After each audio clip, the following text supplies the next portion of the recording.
ओम भगवते वासुदेवाय नमः। आप सभी का मेरे YouTube चैनल उर्मिला धार्मिक ज्ञान में स्वागत है। इस वीडियो में आप सुनेंगे गुरुवार की व्रत कथा। सुनते हैं बृहस्पतिवार व्रत की कथा। भारतवर्ष में एक प्रतापी और दानी राजा राज्य करता था। वह नित्य गरीबों और ब्राह्मणों की सहायता करता था। यह बात उसकी पत्नी को अच्छी नहीं लगती थी। वह न गरीबों को दान देती, न ही भगवान का पूजन करती थी और राजा को भी दान देने से मना किया करती थी। एक दिन राजा शिकार खेलने के लिए वन को गए हुए थे तो रानी महल में अकेली थी। उस समय बृहस्पति देव साधु भेष में राजा के महल में भिक्षा के लिए गए और भिक्षा मांगी। रानी ने भिक्षा देने से इनकार किया और कहा, हे साधु महाराज, मैं तो दान पुण्य से तंग आ गई हूँ। मेरा पति सारा धन लुटाते रहते हैं। मेरी इच्छा है कि सारा धन नष्ट हो जाए, फिर न रहेगा बांस, न बजेगी बांसुरी। साधु ने कहा, देवी, तुम तो बड़ी विचित्र हो। धन संतान तो सभी चाहते हैं, पुत्र और लक्ष्मी तो पापी के घर भी होनी चाहिए। यदि तुम्हारे पास अधिक धन है तो भूखों को भोजन करा दो, प्यासों के लिए प्याऊ बनवाओ, मुसाफिरों के लिए धर्मशाला खुलवाओ। जो निर्धन अपनी कुंवारी कन्याओं का विवाह नहीं कर सकते, उनका विवाह करा दो। ऐसे और कई काम हैं जिनके करने से तुम्हारा यश लोक परलोक में फैलेगा। परंतु रानी पर उपदेश का कोई प्रभाव न पड़ा। वह बोली, महाराज, आप मुझे कुछ न समझाइए। मैं ऐसा धन नहीं चाहती जो हर जगह बांटती फिरती रहूं। साधु ने उत्तर दिया, यदि तुम्हारी ऐसी इच्छा है तो तथास्तु। तुम ऐसा करना कि बृहस्पतिवार को घर लीपकर पीली मिट्टी से अपना सिर धोकर स्नान करना, भट्टी चढ़ाकर कपड़े धोना। ऐसा करने से आपका सारा धन नष्ट हो जाएगा। इतना कहकर वह साधु महाराज वहाँ से आलोप हो गए। साधु के अनुसार कई बातों को पूरा करते हुए रानी को केवल 3 बृहस्पतिवार ही बीते थे कि उसकी समस्त संपत्ति नष्ट हो गई। भोजन के लिए राजा का परिवार तरसने लगा। तब एक दिन राजा ने रानी से बोला कि हे रानी, तुम यहीं रहो, मैं दूसरे देश को जाता हूँ, क्योंकि यहाँ पर सभी लोग मुझे जानते हैं, इसीलिए मैं कोई छोटा कार्य नहीं कर सकता। ऐसा कहकर राजा परदेश चला गया। वहाँ वह जंगल से लकड़ी काट कर लाता और शहर में बेचता। इस तरह वह अपना जीवन व्यतीत करने लगा। इधर राजा के परदेश जाते ही रानी और दासी दुखी रहने लगी। एक बार जब रानी और दासी को 7 दिन तक बिना भोजन के रहना पड़ा तो रानी ने अपनी दासी से कहा, हे दासी, पास ही के नगर में मेरी बहन रहती है। वह बड़ी धनवान है। तो उसके पास जा, कुछ ले आ, ताकि थोड़ी बहुत गुजर बसर हो जाए। दासी रानी की बहन के पास गई। उस दिन गुरुवार था और रानी की बहन उस समय बृहस्पतिवार व्रत की कथा सुन रही थी। दासी ने कहा कि बहन अपनी रानी का संदेश दिया, लेकिन रानी की बड़ी बहन ने कोई उत्तर नहीं दिया। जब दासी को रानी की बहन से कोई उत्तर नहीं मिला तो वह बहुत दुखी हुई और उसे क्रोध भी आया। दासी ने वापस आकर रानी को सारी बात बता दी। सुनकर रानी ने अपने भाग्य को कोसा। उधर रानी की बहन ने सोचा कि मेरी बहन की दासी आई थी, परंतु मैं उसे नहीं बोली, इससे वह बहुत दुखी हुई होगी। कथा सुनकर और पूजन समाप्त करके वह अपनी बहन के घर आई और कहने लगी, हे बहन, मैं बृहस्पतिवार का व्रत कर रही थी। तुम्हारी दासी मेरे घर आई थी, परंतु जब तक कथा होती तब तक न तो उठते हैं न ही बोलते हैं, इसीलिए मैं नहीं बोली। कहो दासी, क्यों गई थी? रानी बोली, बहन, तुमसे क्या छिपाऊं, हमारे घर में खाने तक का अनाज नहीं था। ऐसा कहते कहते रानी की आंखें भर आई। उसने दासी समेत पिछले 7 दिनों में भूखे रहने तक की बात अपनी बहन को विस्तार पूर्वक सुना दी। रानी की बहन बोली, देखो बहन, भगवान बृहस्पति देव सबकी मनोकामनाएं को पूर्ण करते हैं। देखो, शायद तुम्हारे घर में अनाज रखा हो। पहले तो रानी को विश्वास नहीं हुआ, पर बहन के आग्रह करने पर उसने अपनी दासी को अंदर भेजा तो सचमुच अनाज से भरा एक घड़ा मिल गया। यह देखकर दासी को बड़ी हैरानी हुई। दासी रानी से कहने लगी, हे रानी, जब हमको भोजन नहीं मिलता तो हम व्रत ही करते हैं, इसीलिए क्यों न इसे व्रत और कथा की विधि पूछ ली जाए ताकि हम भी व्रत कर सके। तब रानी ने अपनी बहन से बृहस्पतिवार व्रत के बारे में पूछा। उसकी बहन ने बताया, बृहस्पतिवार के व्रत में चने की दाल और मुनक्का से विष्णु भगवान का केले की जड़ में पूजन करें तथा दीपक जलाए, व्रत कथा सुने और पीले भोजन ही करें। इससे बृहस्पति देव प्रसन्न होते हैं। व्रत और पूजन विधि बताकर रानी की बहन अपने घर को लौट गई। 7 दिन के बाद जब गुरुवार आया तो रानी और दासी ने व्रत रखा। गुड़साल में जाकर चना और गुड़ लेकर आई। फिर उससे केले की जड़ तथा विष्णु भगवान का पूजन किया। अब पीला भोजन कहाँ से आए, इस बात को लेकर दोनों बहुत दुखी थे, क्योंकि उन्होंने व्रत रखा था। इसीलिए बृहस्पति देव उनसे प्रसन्न थे। इसीलिए वे एक साधारण व्यक्ति का रूप धारण कर 2 थालों में सुंदर पीला भोजन दासी को दे गए। भोजन पाकर दासी प्रसन्न हुई और फिर रानी के साथ मिलकर भोजन ग्रहण किया। उसके बाद वे सभी गुरुवार को व्रत और पूजन करने लगी। बृहस्पति भगवान की कृपा से उनके पास फिर से धन संपत्ति आ गई, परंतु रानी फिर से पहले की तरह आलस्य करने लगी। तब दासी बोली, देखो रानी, तुम पहले भी इस तरह करती थी। तुम्हें धन रखने में कष्ट होता था, इस कारण सभी धन नष्ट हो गया, और जब धन भगवान ने वापस दिया है तो तुम फिर से आलस कर रही हो। रानी को समझाते हुए दासी कहती है कि बड़ी मुसीबतों के बाद हमने यह धन पाया है, इसीलिए हमें दान पुण्य करना चाहिए, भूखे मनुष्य को भोजन कराना चाहिए और धन को शुभ कार्यों में खर्च करना चाहिए, जिससे तुम्हारे कुल का यश बढ़ेगा, स्वर्ग की प्राप्ति होगी और पितृ प्रसन्न होंगे। दासी की बात मानकर रानी अपना धन शुभ कार्यों में खर्च करने लगी, जिससे पूरा नगर में उसका यश फैलने लगा। बृहस्पतिवार व्रत कथा के बाद श्रद्धा के साथ आरती की जानी चाहिए। इसके बाद प्रसाद बांटकर उसे ग्रहण करना चाहिए।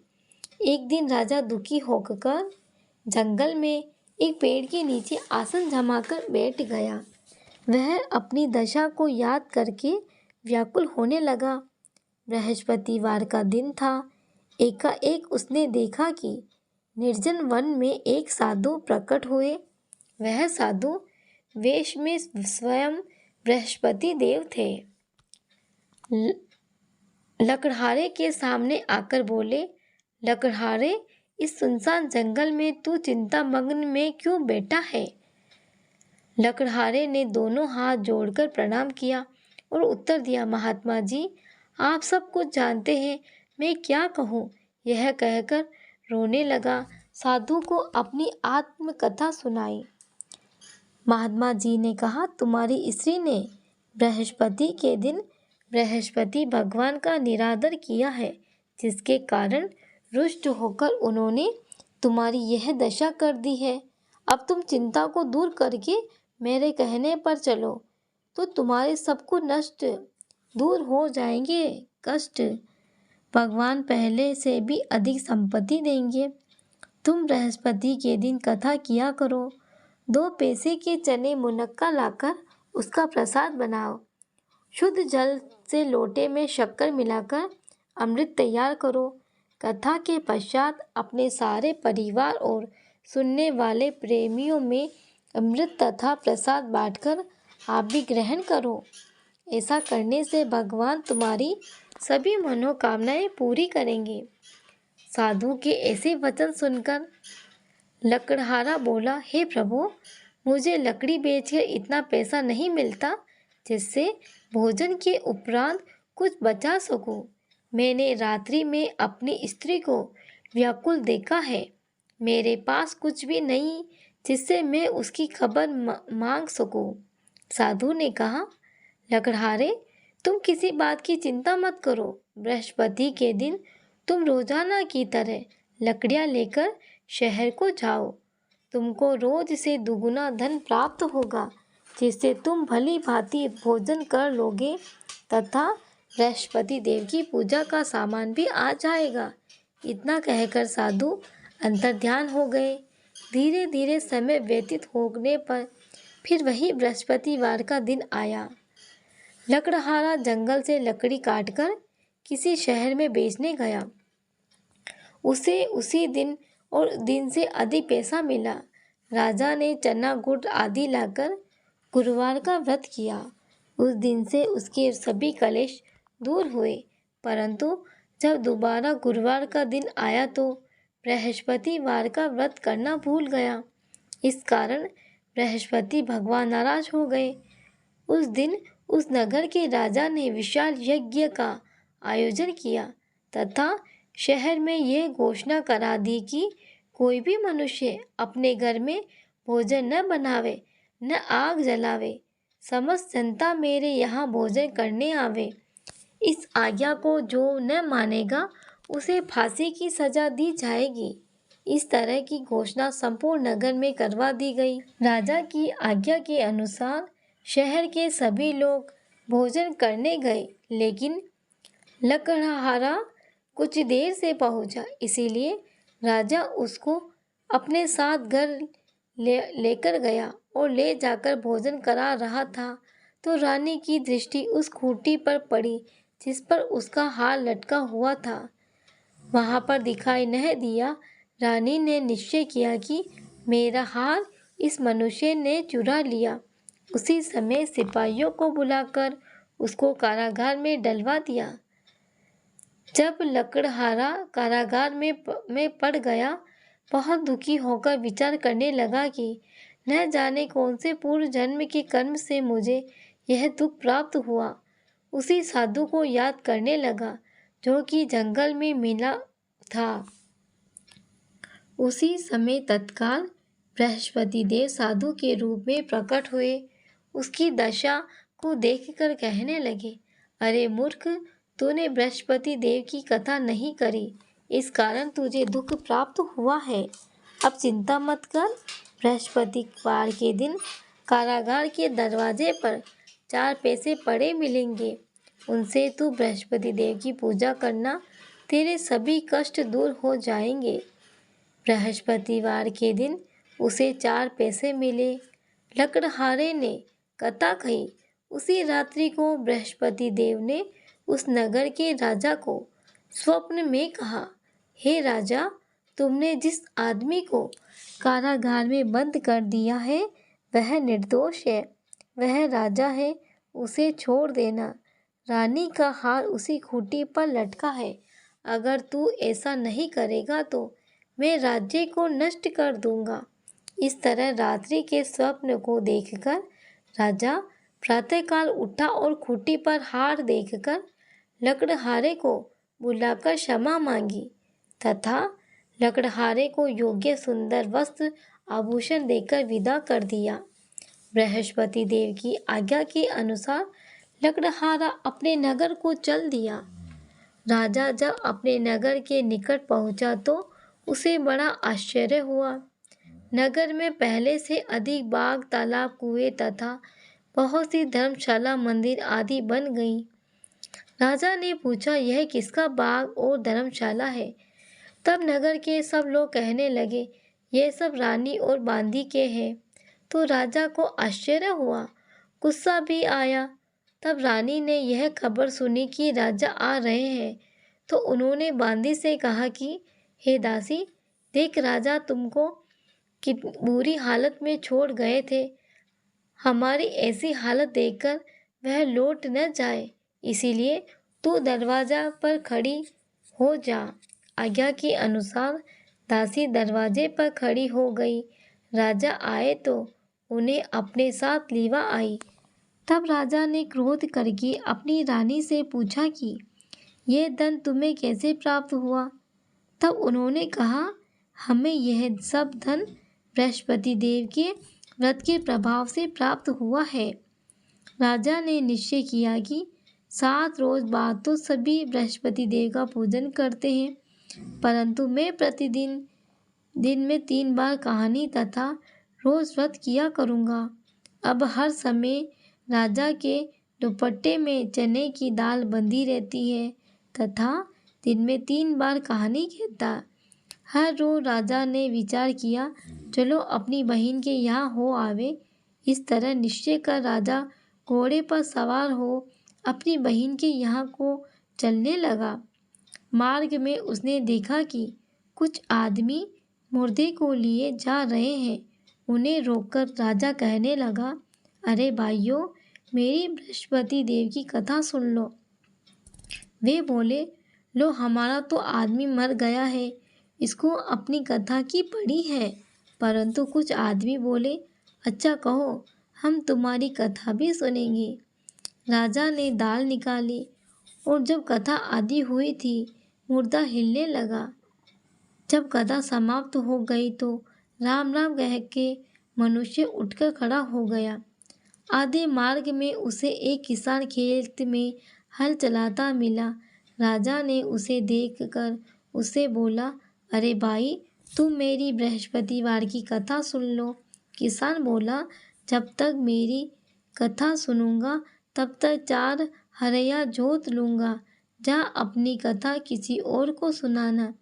इस तरह राजा आगे चलने लगा। राजा के हटते ही बैल पछाड़ खाकर गिर गए तथा किसान के पेट में बड़ी जोर का दर्द होने लगा। उस समय उसकी माँ रोटी लेकर आई। उसने जब यह देखा तो अपने पुत्र से सब हाल पूछा और बेटे ने सभी हाल कह दिया। तो बुढ़िया दौड़ी दौड़ी उस घुड़सवार के पास गई और उसने बोली कि मैं तेरी कथा सुनूंगी, तू अपनी कथा मेरे खेत पर चलकर ही कहना। राजा ने बुढ़िया के खेत पर जाकर कथा कही, जिसके सुनते ही वह बैल उठ खड़ा हुआ। किसान का पेट का दर्द भी बंद हो गया। राजा अपनी बहन के घर पहुंचा। बहन ने भाई को खूब मेहमानी की। दूसरे रोज प्रातःकाल राजा जगा। वह देखने लगा कि सब लोग भोजन कर रहे हैं। राजा ने अपनी बहन से कहा, ऐसा कोई मनुष्य है जिसने भोजन नहीं किया हो? मेरी बृहस्पतिवार की कथा सुन ले। बहन बोली, हे भैया, यह देश ऐसा ही है कि पहले यहाँ लोग भोजन करते हैं, बाद में अन्य काम करते हैं। अगर कोई पड़ोसन में हो तो देख आऊं। वह ऐसा कहकर देखने चली गई, परंतु उसे कोई ऐसा व्यक्ति नहीं मिला जिसने भोजन न किया हो। अतः वह एक कुम्हार के घर गई जिसका लड़का बीमार था। उसे मालूम था कि उनके यहाँ 3 रोज से किसी ने भोजन नहीं किया है। रानी ने अपने भाई की कथा सुनाने के लिए भोजन कुम्हार के घर से तैयार हो गया। राजा ने जाकर बृहस्पतिवार की कथा कही, जिसको सुनकर उसका लड़का ठीक हो गया।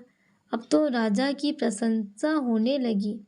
एक रोज राजा ने अपनी बहन से कहा कि हे बहन, हम अपने घर को जाएंगे, तुम भी तैयार हो जाओ।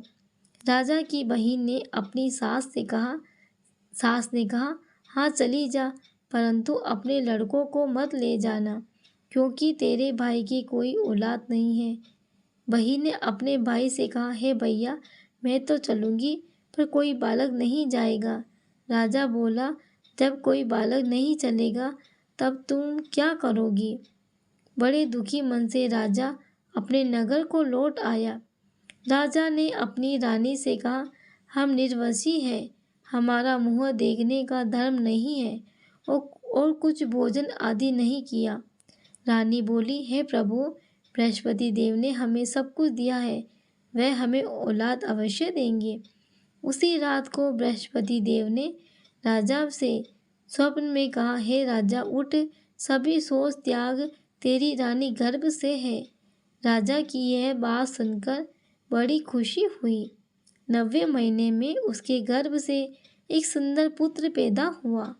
तब राजा बोला, हे रानी, स्त्री बिना भोजन के रह सकती है, पर बिना कहे नहीं रह सकती।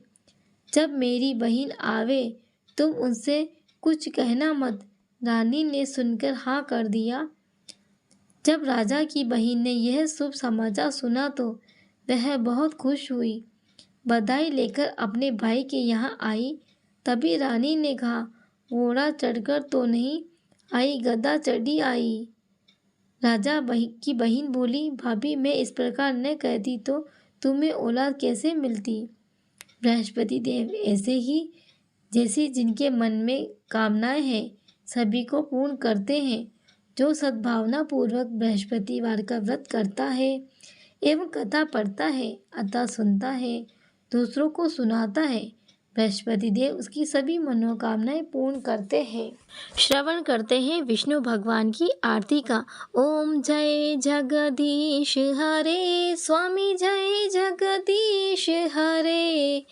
भक्त जनों के संकट, भक्त जनों के संकट क्षण में दूर करे। ओम जय जगदीश हरे। जो ध्यावे फल पावे, दुख बिन सेवन का, स्वामी दुख बिन मन का। सुख संपत्ति घरे आवे, सुख संपत्ति घरे आवे, कष्ट मिटे तन का।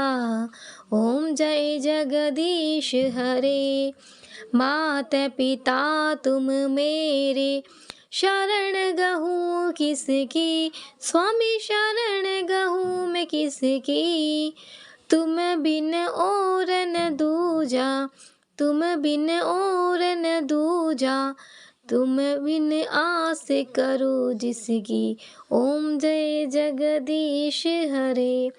तुम पूर्ण परमात्मा, तुम अंतर्यामी, स्वामी तुम अंतर्यामी। पार ब्रह्म परमेश्वर, पार ब्रह्म परमेश्वर, तुम सबके स्वामी। ओम जय जगदीश हरे। तुम करुणा के सागर, तुम पालन करता, स्वामी तुम पालन करता।